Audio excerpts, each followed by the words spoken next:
In a couple days. I've just been busy and living life. I get to live my life when Aaron goes to school. um, and not really live life. Handle business. I handle business a little bit better when he's not with me because sometimes we gotta walk and stuff. And it's not like he can't walk or he doesn't need to walk, but some of them walks could be a little rough on him. So I I held off on some stuff. So I'm trying to get all that handled now. Um,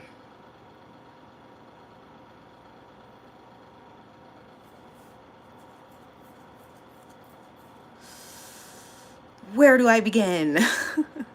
I wanted to talk on the things that my parents didn't do, okay? Because even though they were emotionally neglectful and sexually abusive, they did not cuss at me. The one time that they cussed at me, each had an instance in which they cussed at me. One time, my mom, when they found out about what happened. Okay, now one, I had a journal, and when I wrote in that journal, what I wrote in that journal was all fantasy. Like I didn't live in reality. I wasn't in reality for a very long time growing up.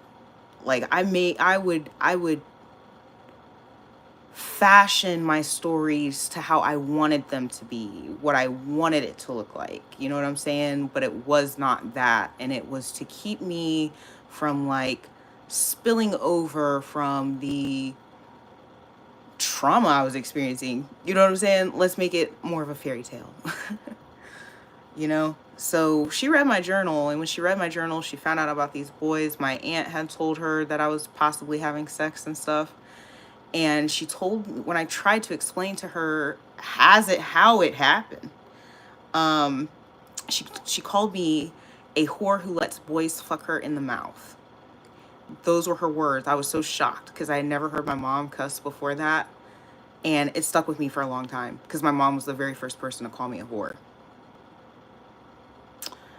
Um, and then my dad, I can't remember exactly what he said, but he also cussed and he had pushed me up against the wall, right? But ultimately, their day to day, they did not speak with, they didn't curse at their kids. And when I first started parenting, I didn't either. I didn't used to, like, we couldn't even say shut up. I have a niece that wrote a piece on me at school and how I parented. She wanted to be a parent like me. And then, like, now, here I am after years and years and years, you know what I'm saying? Like, uh, I'm not that person anymore. This is actually going to be a focus in therapy, because some of it is just coming from my poem. Okay, my poem is, I say that, you stay around them too long and it's hard to tell the difference. And I'm starting to get to that point because of the frustration. But one thing I can say is my parents definitely didn't cuss at me or anything. Now, as I got older, and this is one of the things that I actually cut myself off a lot when I speak, when I'm talking. I think everyone's probably noticed that, especially if I'm just doing free thinking, and speaking to you. There's a video where I was mentioning, watching my parents drink and having an ongoing joke about them drinking. I called them ABs, and not because of alcoholic beverages. I would call them adult beverages. You know what I'm saying? Uh, and they had a fridge where they kept these things, right? But I was also going to mention that my relationship with my parents was a lot different. So I had actually heard my parents cuss in conversation. It wasn't often. Um, it wasn't often, but they were a lot more lax with their language versus my sisters who have probably never heard them cuss ever. When my mom would cuss, she'd be like, "Oh, excuse my language," you know, he a damn fool, whatever it was she was about to say. And with my dad, I heard him say the F word. And one time I was in his phone for some reason and I saw that he was talking to my brother and they were calling women bitches.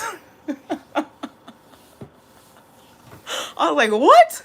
Dad's calling women bitches? Like, what?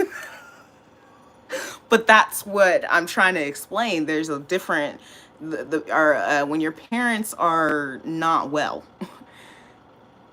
each child sees a different version of them. And so my brother sees a different version than I see, and I see a different version for what my sisters see. But I myself can see all three, whereas some of them are just honed in and focused on their experience. You know what I'm saying? Well, I didn't experience that. I've never heard mom cuss. I never done the, and it's so since they've never seen it, it just could have never happened. You know what I'm saying? And that is where I am, different from them because I could see all of it. But I do want to acknowledge that my parents didn't cuss at me. That wasn't even a thing I did. Starting out, starting out, I was definitely not like that. Um, I would cuss though. Like Jeremiah's heard me cuss, but I would never like yell at him and say, "Shut the fuck up," or "Put that the fuck down." Like those things weren't a thing for me when I started parenting. Um, and like Jeremiah's punishments were, you know, he had to sit on the step. He do something wrong, you gotta go sit on the step, top step. And you know how kids are, like when they're mad, they'll try to like climb the extras. Get back on that step right now, right? And milk. He was a milk fanatic, probably still a milk fanatic. It's a thing for them. The other, right? Um, I could just tell him because the way I used to do drinks and the way I used to do stuff, because remember, I'm type A. So he could have milk in the morning, he could have juice at lunch, and then in betweens and the rest of the day after lunch, it's water. But right before bed, he could get milk again because he just really loved milk. It was like a treat for him. He's not the one. But okay, well, you're just not going to get any milk today. You want your extra milk? you know his level of discipline was totally different. Natty's kind of in the middle, because I was cussing when I wasn't before, um and she experienced way less of the explosive stuff than Aaron ever did. And she also had like the guidance I was getting with her was a lot different too, though, because it seems like they all had like this thing about how difficult girls are, and so they were kind of giving me like more heart. Like, I have a recording where I'm talking to Jeremiah about how to discipline him, and my first thoughts were, "Let me ask Mama. She's been parenting for 40 years," instead of "Let me go look this up." Like, instead of going to like a book, I was going to my mom, I was going to my aunt, and I was getting the suggestions on how to rear my children, and it was just wrong, looking back on it. But I can prove to you that like literally my everything my parents told me, like how to do stuff, I would try to do it. I would listen to them before I would ever even look it up. Brainwashed, okay? But I do want to acknowledge that they didn't like the way they talked to me on a regular wasn't necessarily bad. I would say that, so I just want to acknowledge that. But, it doesn't change the neglect. It doesn't change the lack of parenting in general. And they were really, we had devotions or like, Bible studies with her. She definitely did that. And that's actually where they recognized that I had an understanding of the Bible that most adults didn't hold. They've known that for a very long time. So, and another thing too, I had a 7-year-old birthday party at Discovery Zone, and I was the birthday girl, and I got lost. I missed my whole birthday party.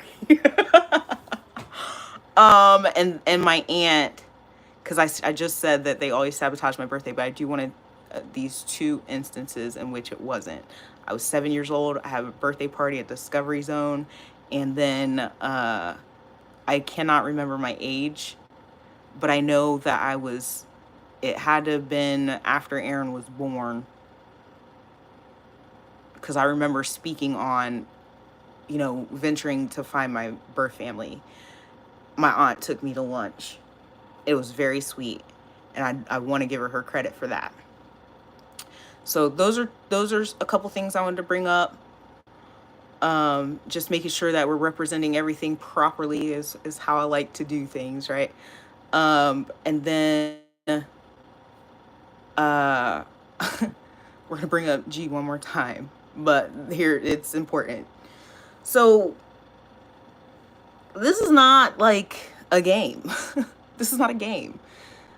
I have recognized where I allowed things to happen that I would not normally let fly ever. And I again have the proof. Before I left for Maryland, I linked up with Green, and I was hanging out with Green, and Green had there was one particular night where I went out with him, and this is actually what set me into uh quitting, and which I was already on the way because I'd already sent the kids were already gone and everything like that. So I was already on my way to get better. But you have to eliminate some of the people that are enabling that behavior. So I was hanging out with him one night, and he got jealous because I was talking to somebody, but I wasn't talking to a guy. I was talking to a girl. I had just found out. This is how I had just found out that this girl was being trafficked by one of the guys we were hanging out with, and that she had just gotten clean. She had been on meth for 6 years, and she was like 21, which means she started and she was struggling with this addiction since she was a child. I mean, not a child, but a teenager. You know what I'm saying? It's still a child to me, like, you know. So when I found that out, I started ministering. The fuck you mean?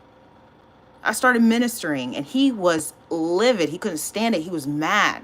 And so we all make our way outside, and he thinks he threatened me with a knife because I was talking to this girl.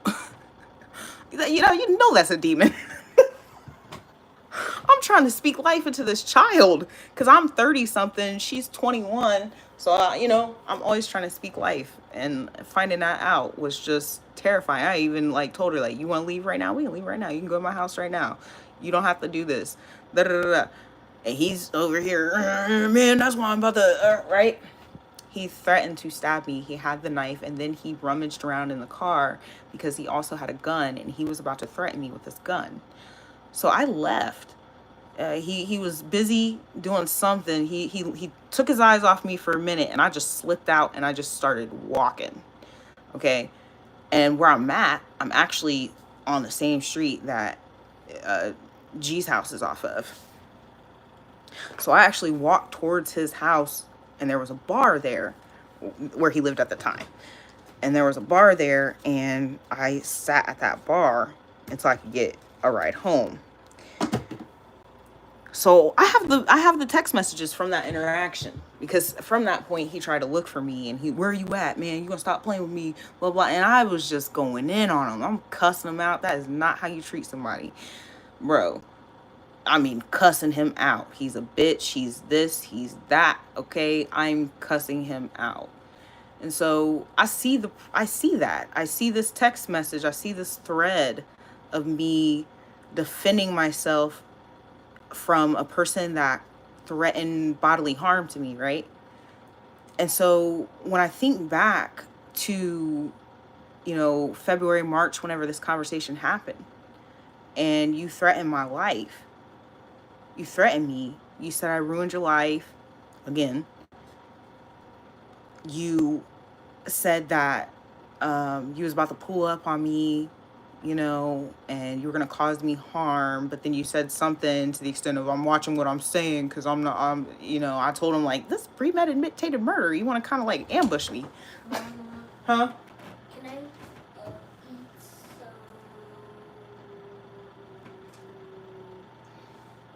What you want? Rice, tuna, fruit. Tuna.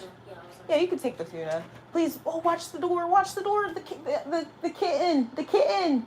Who's he? No, just make sure Angel doesn't come up. I'm sorry. Hold on. Who's he?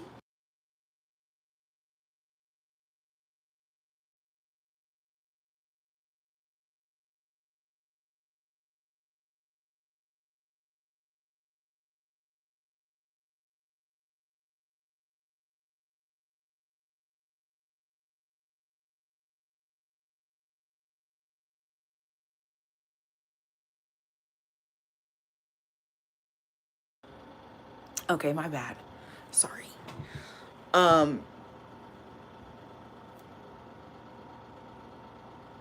so anyways, as I was saying, what was I saying? Oh, so you threatened me, and I even made light of the threat. I wasn't really concerned with it, so to speak. But I would have never stood for that. And I only did because I thought I really ruined your life. Like I really thought I hurt you and shit. I would have never tolerated that if I didn't think I had done something wrong. And always rationalizing and justifying, well, you did mess with them, and you did lie to him, and you did do this stuff. And so, you know, it's going to take time for him to feel better. All these little things that I have done to justify how you treated me, like I'm not. I would have. I didn't tolerate that with anyone else. When my son's dad put a gun to my head, that was literally the last time. Like, he moved out after that. I don't tolerate that type of shit. And I did with you, and I don't know. It's really sad that I actually really believe that I deserved that because I did something. No, you don't. I didn't. You you know. It just goes to show like how people handle things differently. One, but you know, right before I got pregnant with Aaron is when I found out that Jeremiah's dad had been lying about having given it to me, right? And I sat on that for several years. Like, that was 2016. I didn't say anything to him until 2020, right? So 4 years. I sat on that, a few years, not several. And I did nothing. He ruined my life. He ruined my life. You know what I'm saying? Because my life, I mean, what? It's some bumps. He didn't really ruin my life, really, but he definitely changed its course briefly. And all I can think to myself is, despite the fact that he lied for 9 years, and more than 9 years, actually, because when I finally confronted him, it was like 13 years. And I never thought that, like, in that 4 years, I never thought, how can I fuck up his life? How can I get him back for this? How can I hurt him? Like, never, not one time did it ever cross my mind. And he did, like, way worse. Because he took my son from me. Then he told my son I had it, so he was afraid to get affection from me. To this day, he is still afraid if we, like, touch cheeks or something. But he's the one that gave it to me. Like, he really did some disgusting things with that. And, like, never, not once did I ever think about retaliating or doing anything. So now when I think of you and, like, how you treated me, yeah, and you didn't even have it too. That's such ignorance. Like, why would I ever come back to that? Why? That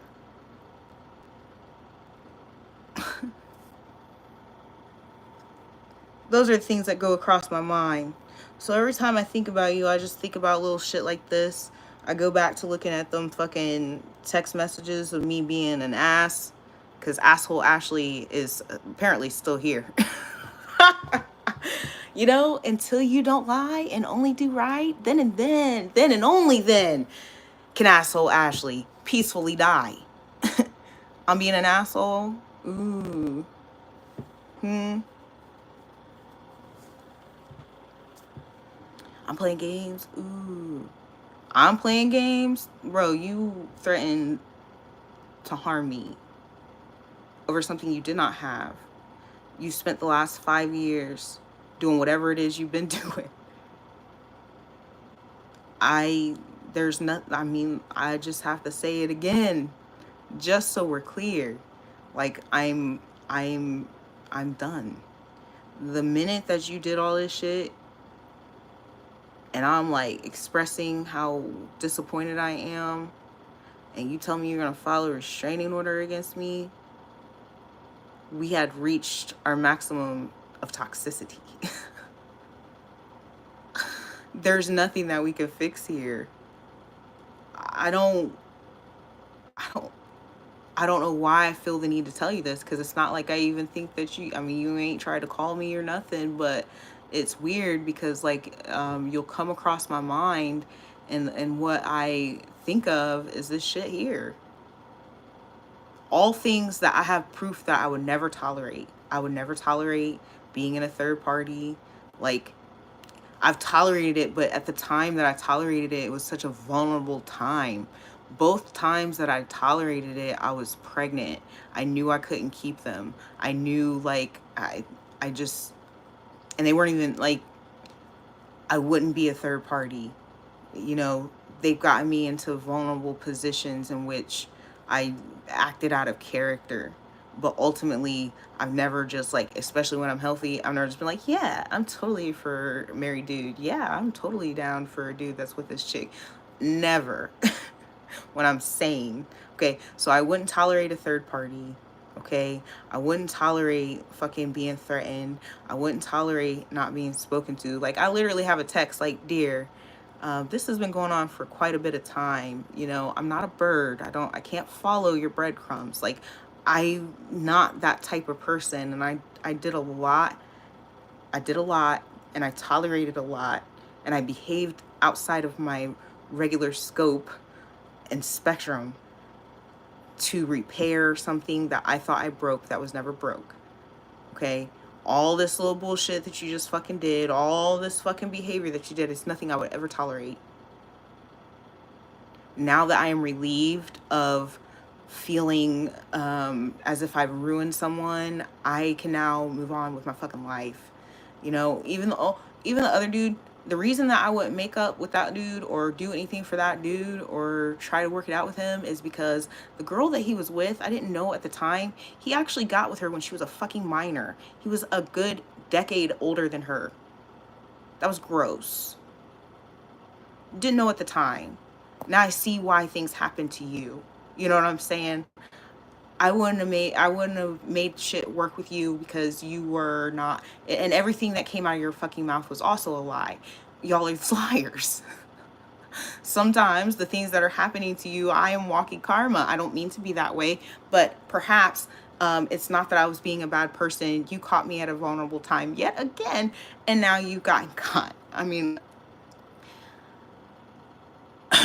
it doesn't excuse my behavior though. But, you know, looking on it, like, did I hurt a good person? No.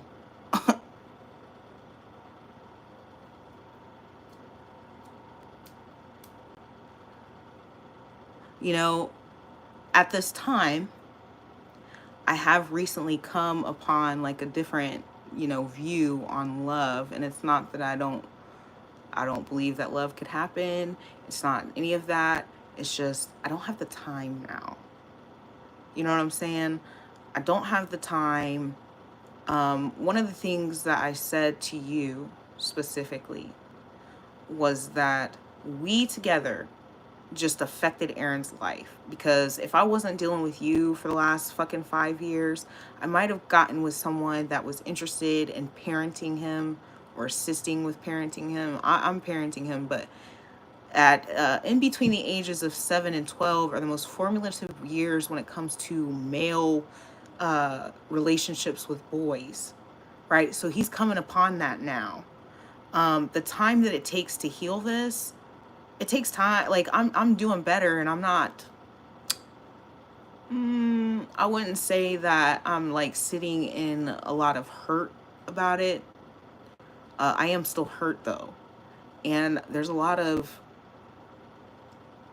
things that have gone on in my mind that now it's like, ooh, that's, you're really gonna have to work, and it's gonna take a long time to work on it.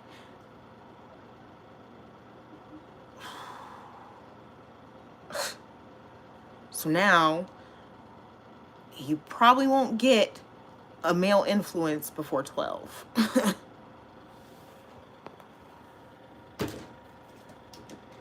This was so funny. That's what I deserved, huh? It's like I said, I can take accountability for it, but most of the time, I could sit here and I could say it's my fault. I did something. I shouldn't have been doing toxic accountability. I didn't know what toxic accountability was anyway, though. Uh, it wouldn't have, if I would have stopped, we wouldn't have the truth.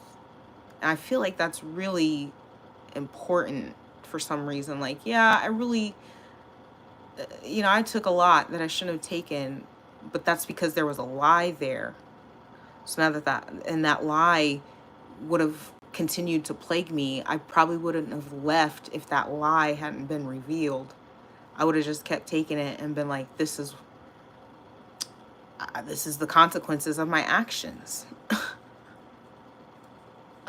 you know I had somebody threaten me before when I wasn't doing anything wrong. I had all these people do all this stuff. Maybe this time I really do deserve it, and this is the consequences of my actions, right? That's where I was with it. So unless the truth came out, I would have still carried that. Like, leaving the relationship prematurely without the truth would have left a long-term stain on me emotionally.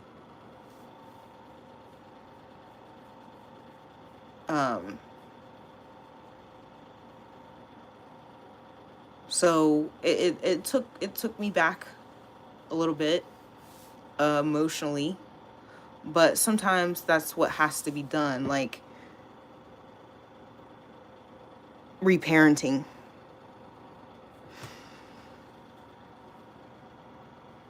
But I just want you to know, I'm not playing with you.